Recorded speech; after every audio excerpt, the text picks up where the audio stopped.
Hello, everyone. I am Minister Latrissa Favorite, and this is the second episode of the Tell My Story Initiative, which is a platform that I allow people and myself to speak of their past and present traumatic events throughout their life, their childhood, their adulthood, in hopes that it will help them heal emotionally from those traumas. Um, we don't often speak of the issues that we have endured that cause our lives to turn out the way that they have, or cause our actions to be the actions that they are. So we never really speak of them. We never have a healthy place or a safe place. So what the Tell My Story Initiative is encouragement. It is a platform for people to do that, who want to do that. It doesn't have to be done in this manner. I just believe what you don't reveal, you cannot heal. So however you need to reveal it and however you need to release it, whether that be through therapy, counseling, talking to a friend, talking to a family member, a pastor, whatever it is, it needs to be released and it needs to be revealed so that it can be uprooted in your life and you can begin to heal emotionally. So that is the Tell My Story Initiative. That is what it's about. That's what it's for. I am the founder of the Tell My Story Initiative. As I said, I'm a minister. I am a spiritual advisor. I am a mother. I am a grandmother. But most of all, I am just a person who wants to see as many people heal emotionally, because I believe that emotional healing is the most important type of healing that there is. Because if you deal with what your issues emotionally, everything else will follow. So as I said, this is episode 2. If you missed my introduction and if you missed episode 1, you want to go back and you want to check that out on my YouTube channel. Hit subscribe, and that way you will get notifications. You will not miss any of the episodes. But that first episode talked about the trauma. I've had many traumas, but the trauma that shaped my life, and that was ruler over my life for many, many years. So you can go back and look at episode 1 if you like. This is episode 2, and what we will be dealing with today is the effects that trauma has had on my relationships. Not just intimate relationships, but also familiar relationships, friendships, and just human relationships in general. I have had issues in every area of relationships because of the trauma that I endured. I will give you a small recap of the trauma that I endured. I was raped and molested multiple times throughout my childhood. The first being at 8 years old. That was by a stranger, somewhat a person that my family knew. I didn't know this person. I just knew that he was around my family. So he was a stranger to me. So that was at 8 years old. And then I was raped and molested multiple times throughout my childhood by a family member. So I want to speak on how that affected the relationships in my life. The first thing I want to talk about, and this is not my book. I am working on a book, but this book I haven't even gotten through it, and it has been so beneficial to me. It has been such an eye-opener to me. It gave me answers to questions that I had and that I didn't even understand how to answer. It has given me, in just the first few pages, so many answers. So I will say that if you are dealing with any emotional traumas, mental traumas, issues, whatever it is, I think this is a book that will be very beneficial for you to read. And it's called The Body Keeps the Score. And it is by, and I'm not sure if I'm saying the name right, but Bessel van der Kolk, MD. And it says Brain, Mind, and Body in the Healing of Trauma. I want to read a small excerpt that was really a wow factor for me in reading this book. And again, as I said, it helped me understand me and my journey a little bit better. But it says, we know that trauma compromises the brain area that communicates the physical, embodied feeling of being alive. Let me read that again. We know, he's an MD, we know that trauma compromises the brain area that communicates the physical embodied feeling of being alive. So it affects the feeling, the actual feeling of you feeling like you're alive. So I'll continue on, but if you ever have feelings that when you're depressed, or that you feel like you can't go on, and you're just so down, and you're just so hurt, and you're so broken that you don't even feel like living anymore, these are some of the answers. You can find some of the answers in this book as to why you feel that way. So it goes on to say, these changes explain why traumatized individuals become hypervigilant to threat at the expense of spontaneously engaging in their day-to-day lives. So it's hard for you to even engage in just your everyday life because of the trauma that you've endured. They also help us understand why traumatized people so often keep repeating the same problems and have trouble learning from experience. I have repeated the same things over and over again in my life so many times. I have 3 different baby fathers. So again, just right there, I completed I kept doing the same thing over and over again. I didn't learn from the experiences that I had with the first one. I didn't learn from the experience that I had with the second one. And I still honestly hadn't learned from the experience that I had with the third one, because I went on to a 4th incident that almost killed me and my children. So I will get back to that issue. But it goes on to say, we now know that their behaviors are not the result of moral failings or signs of lack of willpower or bad character. They are caused by actual changes in the brain.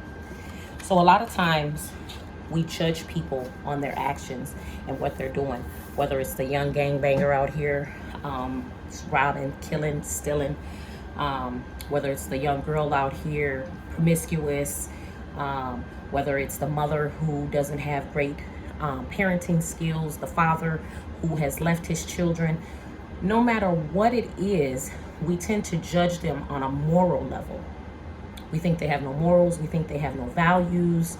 We judge them based on that information. And that is wrong. It shows that it has nothing to do with their moral compass or with because as I said, I was a person traumatized. I had PTSD. And so my actions were that of a person that was traumatized. So we want to learn to do something different. This part of the initiative, and it goes hand in hand with the initiative of telling your story, is that we want to learn to think different. We want to learn to do different. That is what healing is learning to do something different, learning to live in another way, learning to cope with what we've dealt with in our life. So we want to, throughout the initiatives, throughout the episodes, we want to make sure that we are changing the way we think in our everyday lives. So as the book said, it has nothing to do with the moral compass of a person, and it has everything to do with the fact that their brain has actually changed because of the trauma that they have received. It's like there's a scar on the brain. Just like if you hurt your arm and you may not be able to use your arm in the same manner, or you hurt your foot and you may not be able to use your foot until that portion of your foot heals, or whatever it is, the spot that you physically hurt, it may be damaged until it heals. It's the same with the mind. And when you have trauma on top of trauma on top of trauma, that makes it harder to heal. And so now we have a life filled with hurt, a life filled of pain, a life filled with brokenness, because out of our trauma, we are making bad decisions on top of bad decision, on top of bad decision. So I want us to be clear and to be aware of what we are doing to people, how we are judging people, how are we looking at people. We want to change our view, because if they could have it a different way, believe me, they would. A lot of people act out their circumstances. And so if you're hurt and you're broken, that's all you know. I often say that if you've never seen it, you've never heard it, then you don't know that it exists. So let me say that again. If you've never seen it or you've never heard it, you've never been engaged with this, it doesn't exist to you. So if you come from a place of trauma, a life of trauma, and you've never seen anything different, you've never heard anything different, and yeah, we may see on TV people are living successful lives, happy lives, they're living, but it's not to you. It doesn't affect you. It's not touching you on the inside emotionally. It doesn't affect you in that manner. So it doesn't exist. So if you've never experienced happiness, you think it doesn't exist. If you've never experienced peace, then you think it doesn't exist. If you've never seen a successful person, like the young boys in the hood that have never made it out of the hood, if you've never seen something different, it doesn't exist to you. You don't know that you can be a lawyer. You don't know that you can be a doctor. You don't know that you can just feel better on the inside. It doesn't exist to you. So we want to understand that we only emulate. Our actions will only be what we know, what we are, what we feel. What's inside will come out. So when you find a person that's hurt, that's broken, and they're always crying, or they have that woe is me attitude, it's because of what's inside of them. So that's enough of that part. I want to go into telling my story and how my trauma in my life, and the trauma of being raped, the trauma of being molested multiple times by a family member, someone I cared about, someone I loved, someone that I thought was supposed to protect me, how that trauma affected my relationships. I'm gonna get into the intimate relationships last, but I want to start with familial relationships, family relationships. With it being with one of the incidents, well, multiple of the incidents, being a family member, it caused me a lot of shame. I felt betrayed. As I said, it was someone that I thought was supposed to love me, that I thought was supposed to care for me. Someone that just I shouldn't have experienced those things from. So it bothered me a lot. I felt betrayed. I felt ashamed. I felt like it was my fault.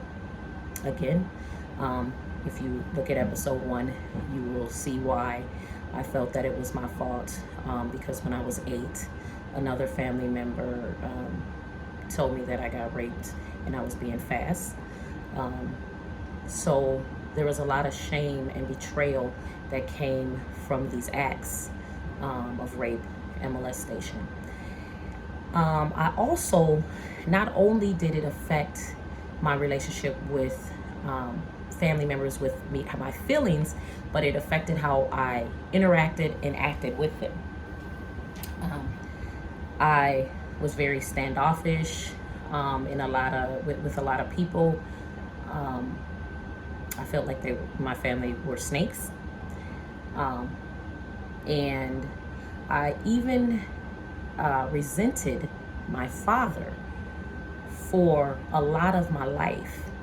My father was not the one that raped or molested me.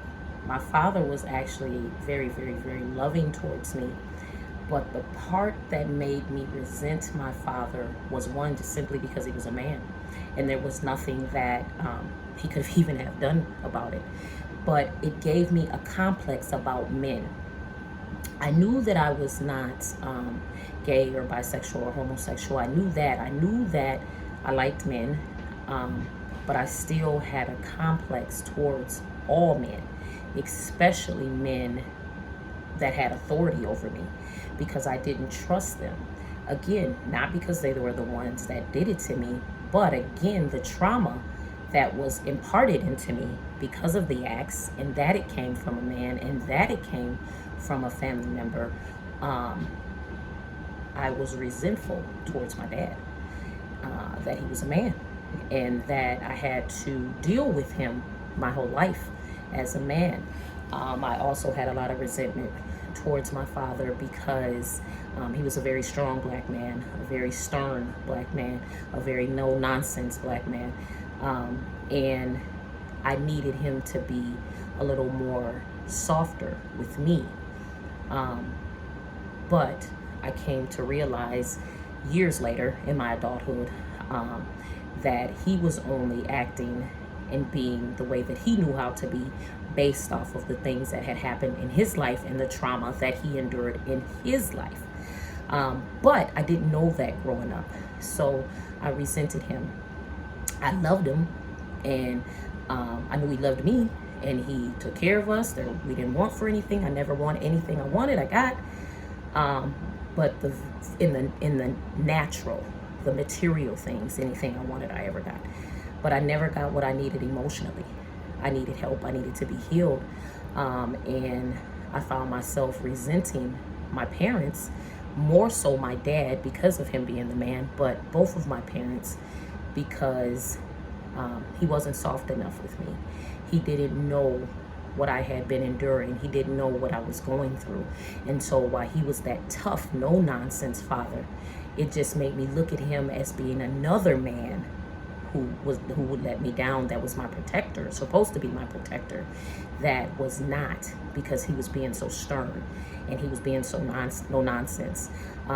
So I needed the softness, and he wasn't a soft person. And again, that came from what he endured as a child and as a young boy. Comes from that. And so what I needed him to be, basically, he was not. He was a lot to me and meant a lot, and he was a good man. But where I needed him the most, he was not.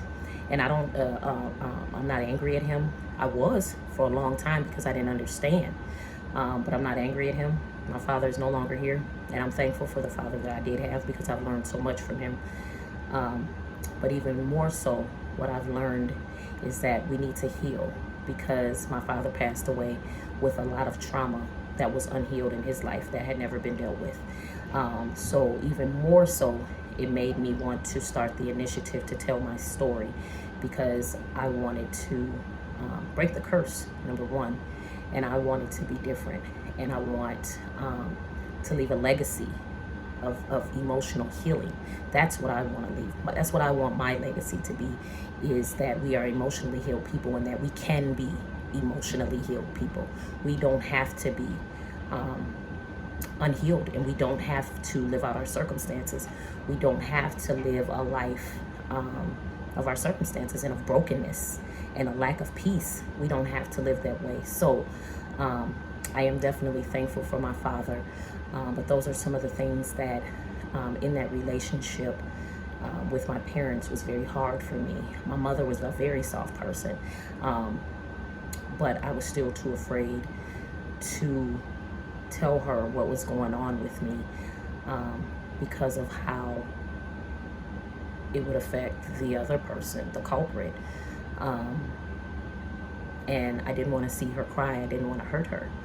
And so again, I was more concerned with the well-being of others than I was with myself. So it did a lot of damage on how my relationship went with my father. We weren't as close as I would have liked because of the acts that had happened to me and them being men. So it was really hard for me. So I didn't get a chance to experience a relationship with my parents like I would have, like I wanted to, or like I wish that I could, because of this trauma. It also affected me in my friendships. We attract what we are. And when I say that, I'm not saying that because you may have dated a cheater that you're a cheater too. I'm not saying it in that sense. What I am saying is that when you're broken, you attract brokenness. When you have no peace, that's what you attract, a person with no peace. So you attract what you are. The scent that you let off is what's going to come back to you. What you put out there in the atmosphere is what's going to come back to you. So again, you attract what you are. So in my friendships, I always attracted women that were broken. Again, I didn't really understand it as a youth or a teenage girl, or even some of my adult life. I didn't understand why we were all so broken. We all had boyfriends that were dope dealers, that were abusers, drug users, alcoholics. I mean, everything you could think of. Why did all? I don't recall having a friend that had a successful relationship with a man, or a healthy relationship with a man. They were so broken because of their unspoken traumas and their unspoken need of be healed, that they attracted what they were. So they were just as broken as I was. And so that's what they attracted. And I attracted them as well. We connected. We could understand each other. We could relate to each other because of our brokenness, because of our pain. So I chose women as friends that were just broken. So there was nothing that I could learn from my friends because we were all too broken. We all had too much trauma that we were dealing with, and we didn't even tell each other. It was just kind of this unspoken thing. It's just what we thought, how we thought we should be interacting with each other. So we never got to be better with each other, or better for each other, or to show each other something different in life, because that's not what we were attracted to. So I never had a friend whose parents were doctors, or whose parents were lawyers, or whose parents were teachers, and things like that, and maybe were brought up in a different way of living than what I was. I never had a friend that had those things. And so I look at one of my friends. She was emancipated, I think, at 14 or 15. She left home, and so she had a life filled of trauma, and I was the closest to her, so everything was based off of what was inside of me, and what I was giving off is so that I didn't know how to choose friends that would help me, that would help me with be more successful in life, that could help me heal. I didn't have friends like that. We would argue, we would fall out, and then we would never talk again. And some of it was my fault. I would never say it was all their fault. There was a few times it was my fault where, because of my toxicity, I was unable to be a good friend, because I didn't know what that looked like. I didn't know how to get to that place. So I would do things that was out of character, and be a certain way towards people that weren't good. It definitely is not all the other person, because I definitely became a toxic person. There's kind of no way around it. When you're unhealed, you're going to be just as toxic as the next person. So those are kind of the things. I want to speak on another thing about friendships. I was unable to have friendships with males.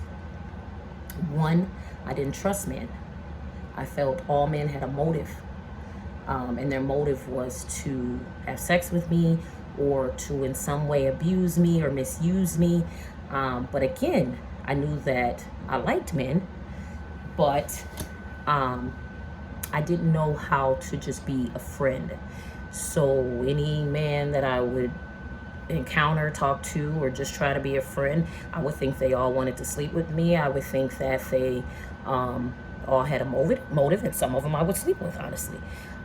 So I didn't know how to interact properly with the opposite sex because of the trauma that I had endured, because of the pain that I had endured. I did not know how to just coexist with people, and to just have a normal platonic relationship with a male, because of the trauma that I had endured.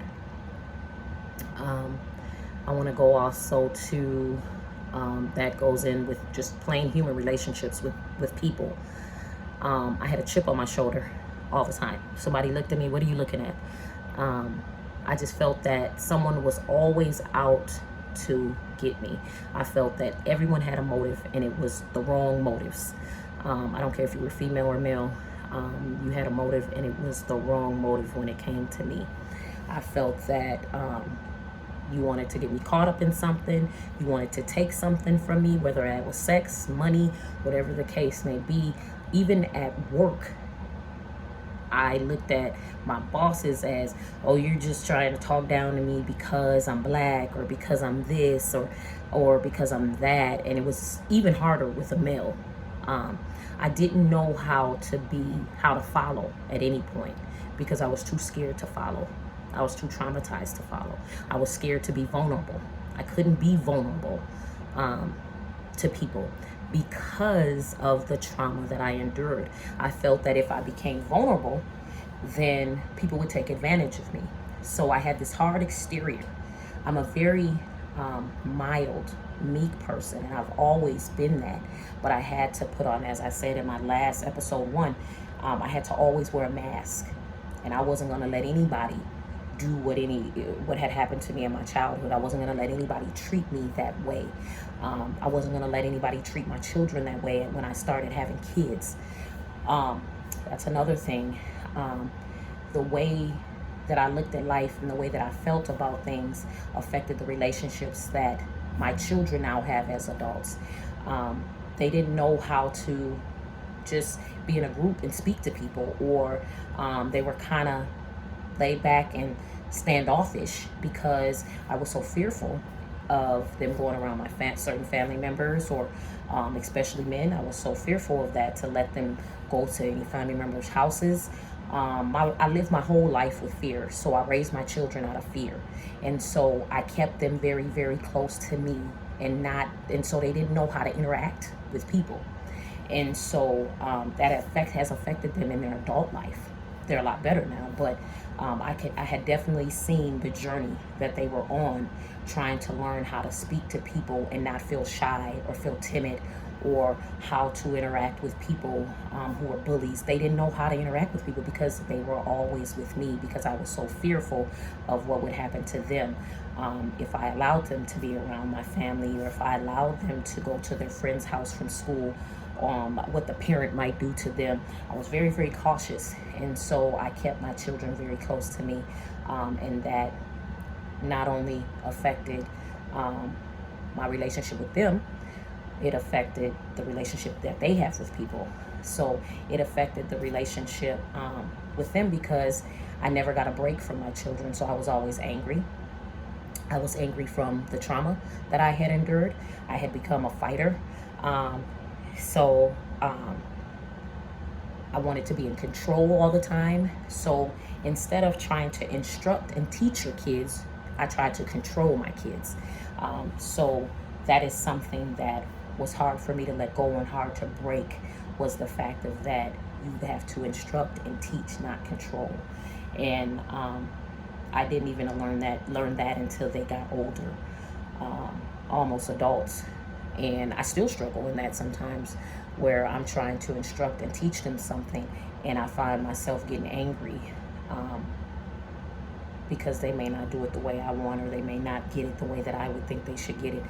So that's still a form of control. So that's an area that I am still struggling in, because I don't want any harm to come to them. I don't want anyone to take advantage of them. I don't want anyone to mistreat them when they have to live their journey and they have to walk out their testimony as well. So I have to just let them walk out their journey, and that's a hard thing for me to do.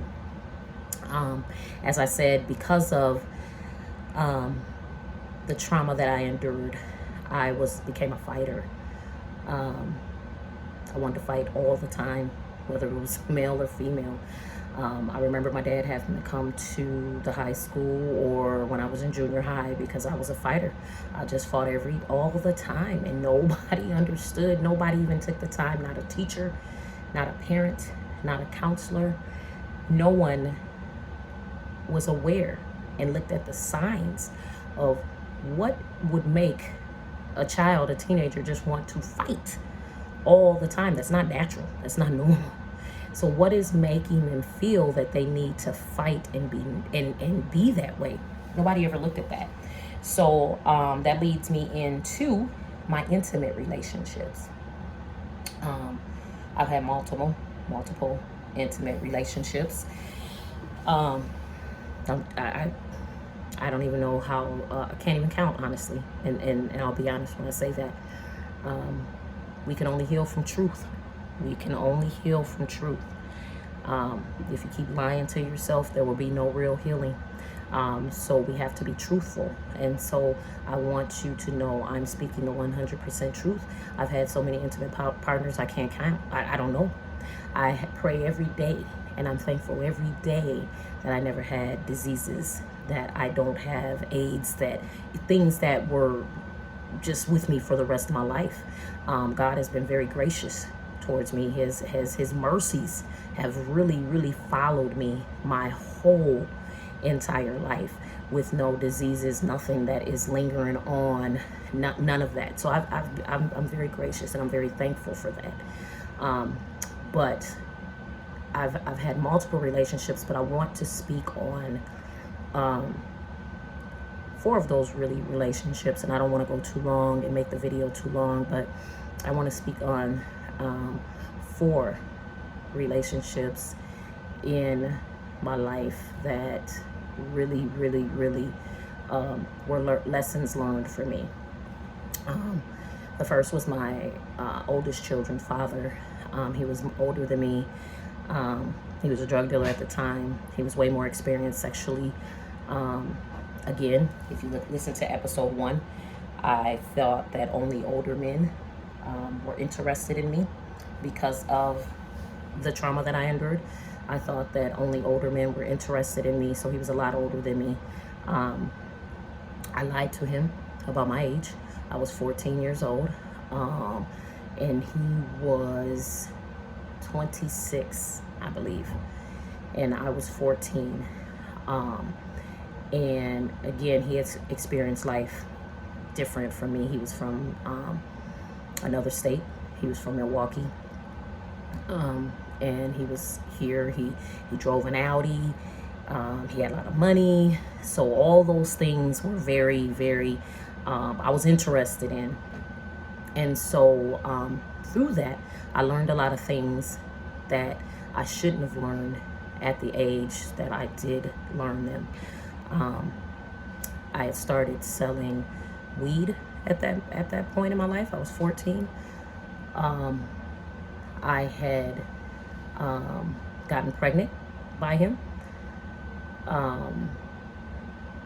He was very abusive.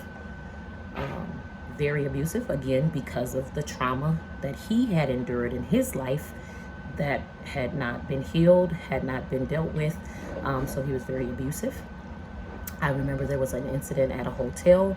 I used to have hotel parties for my birthday, and I remember there was an incident at a hotel in downtown Minneapolis, and he got so drunk, he tried to throw me off the, I can't remember if it was the 11th floor or the 14th floor, but he was choking me over the banister, and I would have fell down to the, in the middle of the hotel lobby, and I felt myself passing out. And I know God has been with me my whole entire life. I didn't know it then, but I recognize who and what it was now. But as he tried to choke me and I started to lose consciousness, I became conscious, and I just started fighting back. And that's how I didn't get thrown off the balcony. And if I can remember, it was the 14th floor, but that's how I didn't get thrown off the balcony. But even that wasn't enough for me, because again, I felt that's what I endured. I've endured pain my whole entire life. I've endured abuse my whole entire life. So that was nothing to me. That was nothing. In fact, I was actually pregnant at that time of him almost throwing me off the balcony, and I think that might have been with my 3rd child by him at that time. So that was a rough patch of my life where it was abuse every day. Every day was abuse. If I watched the wrong TV show on TV, it was abuse. It was a fight. If I would talk on the phone and he didn't like who I was talking to on the phone, it was abuse every day. So I learned at a very young age to fight for myself, because nobody's going to continue to keep abusing me. Even though I put myself in these predicaments and in these places, I felt like, you know, if I can help it, you're not going to do it to me. And so I had learned to be a fighter at a very young age, and so we would fight. It wasn't just him hitting me. I would be fighting him. I remember I had to go to court for hitting him with a phone over the head. So I had became just as toxic as the next person, just as toxic as he was. The relationship was just flat out toxic, and we ended up having 3 children together, and it was toxic. So that's the one relationship. The next relationship is my second child's father.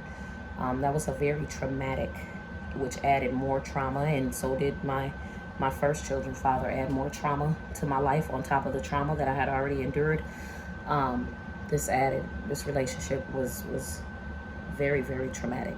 This opened me to another world.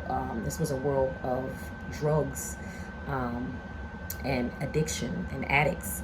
No, I've never been a drug addict. I've never been an addict, never tried anything. I'm thankful for that. But he was an addict, a crack cocaine addict. And I didn't know that when I met him. But honestly, I was so broken, it probably wouldn't have even mattered to me had I known that. But he was an addict. And there was abuse there too, but the abuse was different. The abuse was very intense. I was afraid of him. I wasn't afraid of my first children's father. I wasn't afraid of him, but I was very afraid of my second father. I was very afraid of him because I had seen what he had done to other people. I had heard about what he had done to other people. And when he was on drugs, he was like a monster. So it was very intense. It was very scary. I used to have to poke holes in the wall just to hide my money or my jewelry, my rings and my necklaces, so he wouldn't take them and go pawn them for drugs. I had to do that. I would get beat if I didn't give him the last money I had. I remember I had walked to the store, and just because he wasn't, I wasn't there when he woke up from his binge. He had been on a binge for days, and then he would come to the house and he would sleep for days and just wake up to eat and use the bathroom and sleep for days. And because I wasn't there when he woke up, I remember getting beat for that. I remember it just being such a scary time for me. When he went to prison for 38 years because of what he was doing in his life. And they labeled him a menace to society. And again, I feel bad for him because of the trauma that he endured in his life. He brought that as well, and some more of that into my life, because I won't say he started the trauma. He did not. He just added to. He just put more on top of the trauma that I was already dealing with. I remember he told me he would kill me. I remember being in the room and he played Russian roulette with me. I remember another incident where I was in the room and he had beat me with a belt buckle so bad, and I passed out, and he thought he killed me. And so when I woke up and came to, he was gone, and he had placed the Bible on my chest. There was another incident for Christmas. He took all my money for Christmas presents for my kids. It was just so intense. That relationship was just so intense, and it caused me more brokenness, more pain, more hurt. I couldn't even, there was points where I didn't know if I was coming or if I was going. I didn't know who I was. It was terrible. It was a terrible experience. And that went on for a couple years until he went to prison. And unfortunately, and I hate to say this, but it's the truth. We only heal from truth. Him going to prison was my blessing. So his misfortune was my blessing, because the night that he actually went to prison, he had tried to kill me that night. And when I woke up the next day and I found out that he was in prison, I was so thankful. Or in jail. He hadn't made it to prison yet. He was in jail, and I was so thankful.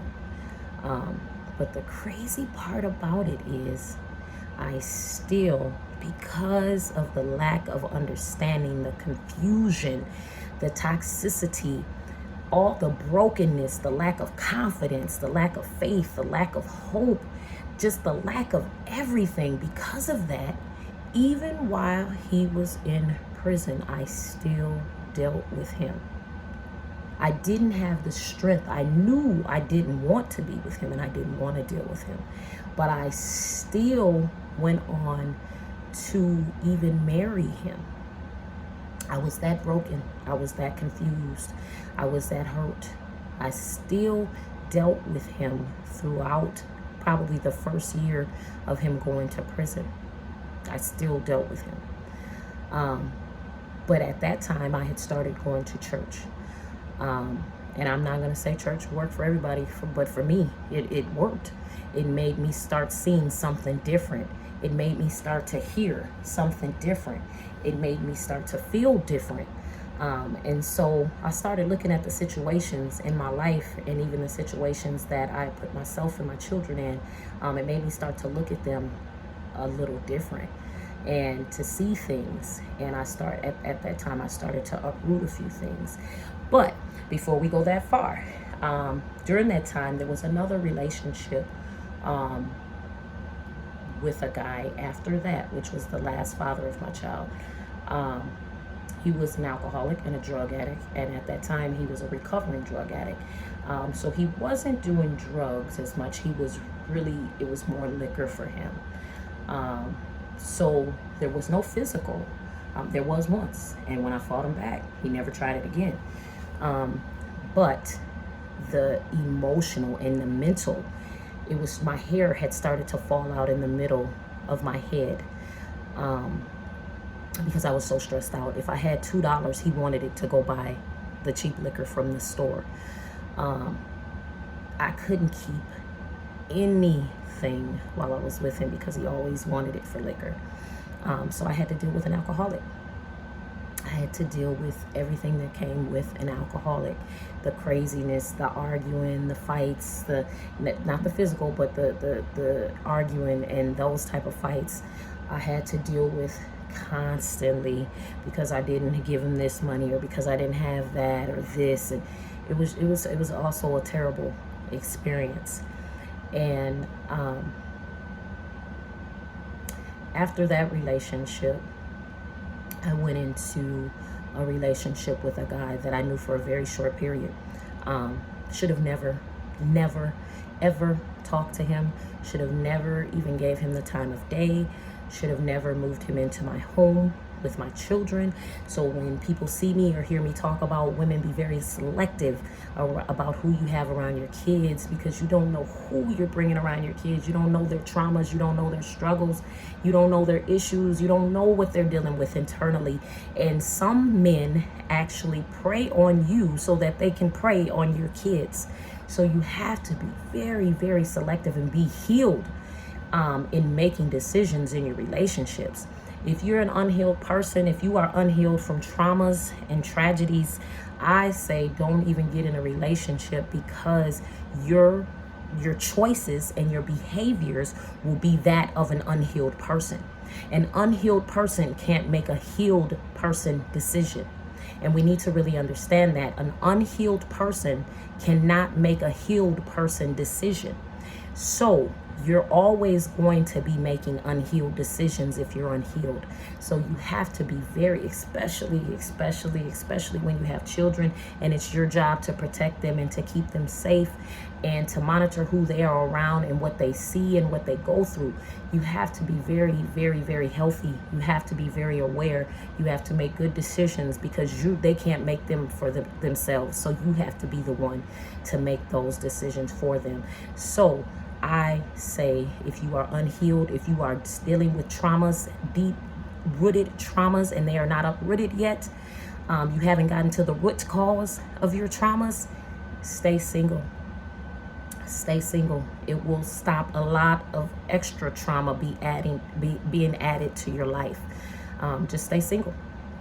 So in this last relationship that I want to speak of before we end, I met this guy, as I said, short period of time. Should have never moved him into my house around my children. I did not have any kids with him, thank God. I should have did a background check. And I'm not being funny when I say that. I should have done a background check on all of them. But even more so, I should have done an emotional check on myself before getting into any of these relationships. But this person is currently in prison for brutally, and I want to make sure I read everything correctly, for brutally raping a female under the age of 13. This is what he's in prison for now. Brutally raping a female under the age of 13. Something told me to just Google him one day. And I Googled him and found the article and looked him up in the Department of Justice, the offender locator, and that is the information that I came up with. So you could just probably imagine what me and my kids endured. He held us hostage for 3 days. He took my phone. Let me just say what he was charged with at the end of this ordeal. He was charged with an account of domestic abuse for all of my children, which was, I have 6 children, so 7, including me. So 7 counts of domestic abuse, 1 count of sexual abuse on myself, 7 counts of terroristic threats, 7 counts of terroristic threats. It was a lot. It was a lot. I might be missing something, but it was a lot. Terroristic threats, physical abuse, sexual abuse, domestic abuse. It was a lot. And this was over a 3-day period. I had caught him. I didn't catch him in the act, but I had found out that he had a woman in my house, in my bed. And I told him I no longer wanted him to be with him. I wanted him to, now at this moment, I'm going to church, I'm getting stronger, I'm learning things about myself. And so I'm just like, I don't want to be with you. I don't want to be with you anymore. I shouldn't be with you. I want you to leave my house. And at that point, I didn't understand how crazy, and I'm going to use the word crazy, how demented, how unhealed he was. When I told him that, something clicked in his mind, and I was at the next day. So I told him that, and he's like, no, you can cheat on me. I'll just watch you cheat on me. I'm not going to leave. And I said, listen, I don't want to call the police. I just want you I don't want any police calls in my house because then I'm going to have to move. Can you just leave? That's all I want. I don't have no kids with you. Just go, please leave. And he wouldn't leave. So the next day, I started to just make the plans of us not being together anymore. I told my daycare lady not to let him pick up my children anymore. I was at work and I told him, you need to leave my house by the time I'm there. I don't want you there. And that day, while I was at work, he called my job over 200 times, and each time was like a different person. He would be calling for one time crying, and then the next time he called, he would be calling me out my name. Everything but a child of God. And then the next time he would be crying, I love you. The next time I'll be everything but a child of God, and it was over 200 times. And I remember my boss intervening, and my boss said, you need to pray him away from you. He's not stable. And this person was not stable in any way, shape, or form. So I didn't think that he would do the things that he did. I just thought, okay, now I'm off work. I will go home. We're going to argue. He's going to eventually leave. But that particular day when I went home, I went to the daycare, picked my kids up, and as soon as I walked in the door, he was standing there and he punched me between my eyes, and it knocked me out. He used to can bench press about 400 to 500 pounds, super muscular guy. And he knocked me out when he punched me. The door was still open. I had my purse on my shoulder. He didn't give me any type of, I didn't see it coming, nothing. We were just walking in the door. The door was still wide open. And I didn't know, I know this from my children, said that while I was knocked out, he was stomping me. Because when I came to, my ribs were hurting. But I don't know what happened during that period. When I came to, he had my daughter. All I could see was my daughter up against the front door, and I'm assuming she was trying to get out the door, and he was trying to stop her, and he had his fist pulled back, and he was ready to punch her. And all I could think was that if he hits her, he's gonna kill her. And so I picked up the lamp and I hit him with the lamp. And we went through this long ordeal, him cutting the cords, the phone cords in the house. He took my cell phone. Every time my mom would call my cell phone, he would tell her I was asleep or I left my phone at home and I was here and I was there. When in reality, he had my children locked in the room. And me and him were fighting. As I said, I've always been a fighter. And so this is when I really, really learned who God was in my life, and I knew my life was changing. Through that battle of fighting with him, my hair got pulled out. I had a sew-in in, and he pulled my sew-in out from the braid, so the braids were out of my scalp.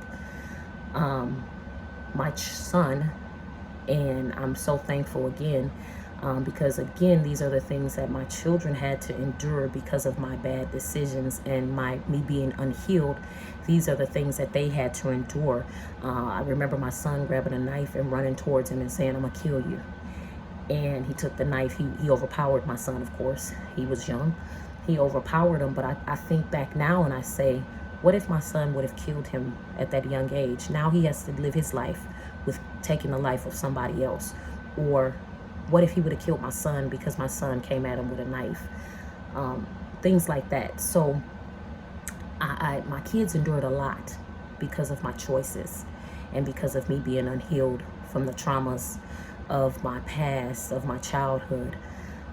So in this ordeal, as I said, we were held hostage for 3 days. I grabbed a knife. When we finally got away 3 days later, I had cuts all on the palms of my hand because when I went to grab a knife on him, he was trying to get it away from me, and I ended up grabbing the blade. And all I would say is, if you get this knife from me, he's gonna kill me. So I was holding it, and yes, he's pulling it out of my hands. It's just cutting up my hands. The blood vessels in my eyes were all busted. As I said, my ribs were hurt. My hair was gone. I had at a point given up, and I said, okay, I'm gonna die today, but my kids will live. So I had to figure out a way to get my kids out of the house, and I would stay in the house. And I heard the voice of God like never before, And I heard him say, you cannot win with him physically. You will not win.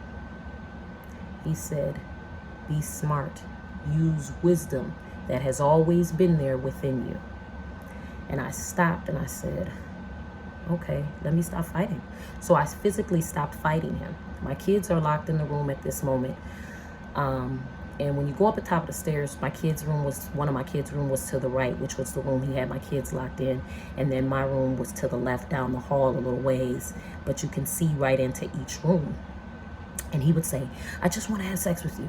And I'll leave. I don't want to do all this to you. I just want to have sex with you and I'll leave. And the whole time I'm fighting, like, I'm not having sex with you. I'm not doing anything with you.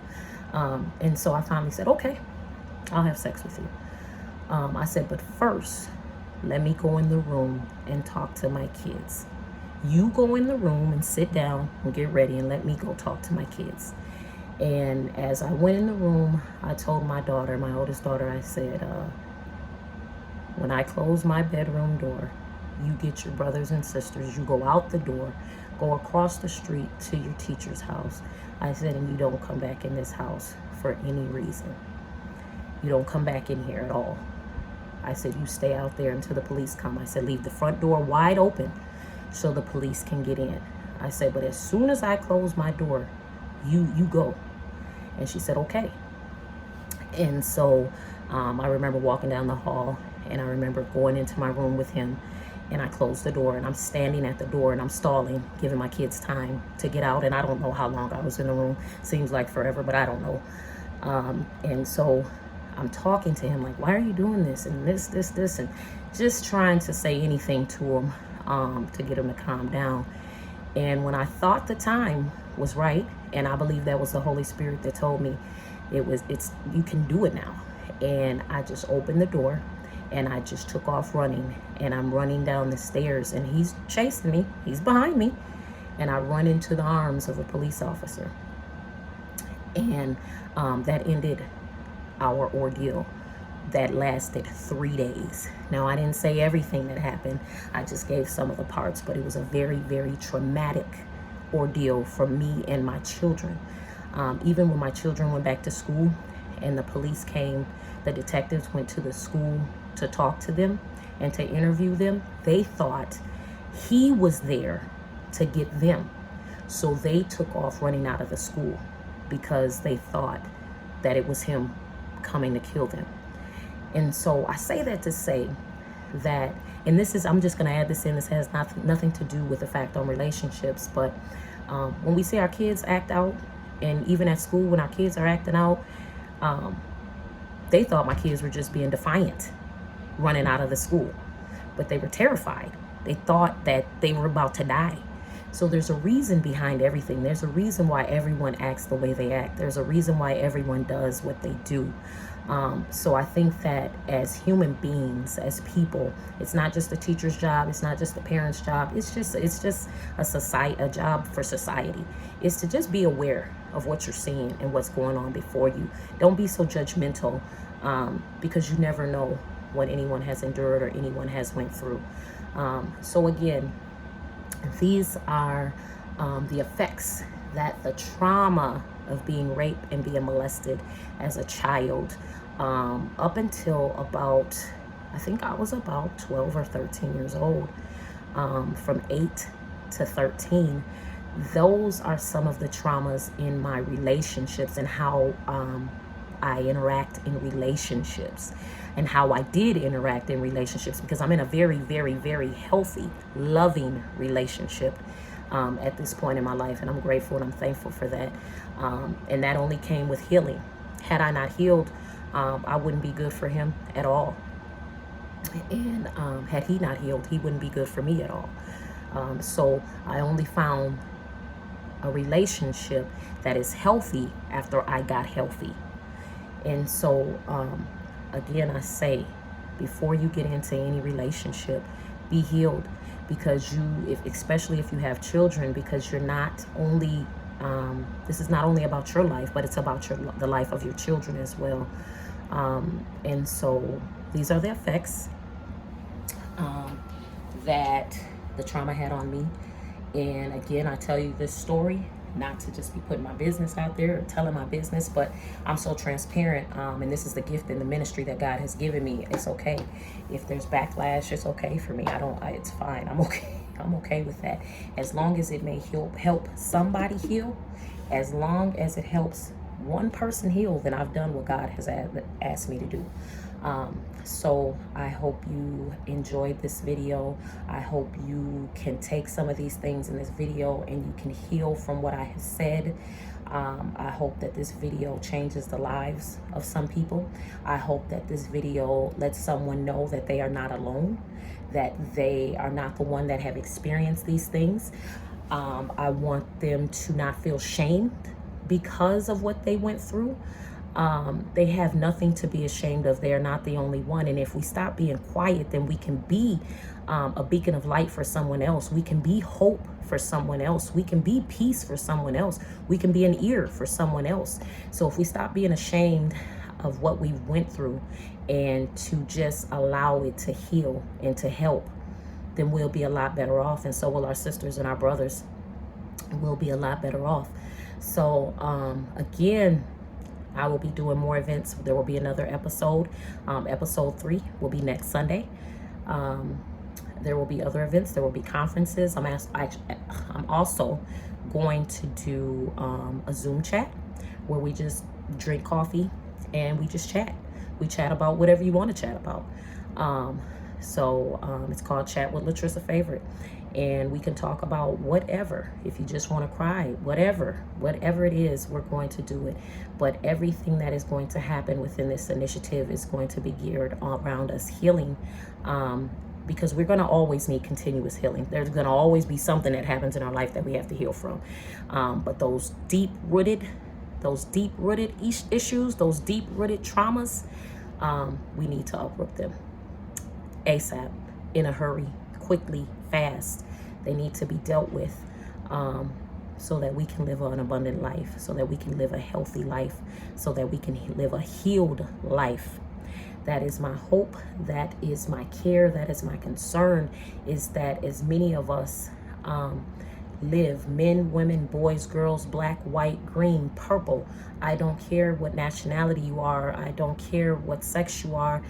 I want us all to heal emotionally. And that is my hope. I hope you enjoyed episode 2. It is about relationships, familiar relationships, friendships, human relationships, and intimate relationships. Share the video, subscribe to my YouTube channel, which is Latrissa Favorite. Please hit subscribe. You won't miss a video. Share with your friends, share with your family. Get the videos out there. I want to reach everyone in the United States, and that is my hope, is that it reaches all the way in different countries, because everyone deserves to be healed. Everyone deserves to be healed. So again, hit subscribe on the YouTube channel. You can also find me on all social media platforms as Latrissa Favorite. If you put in Latrissa Favorite, I will come up. Thank you for watching, and I'll see you next Sunday for episode 3.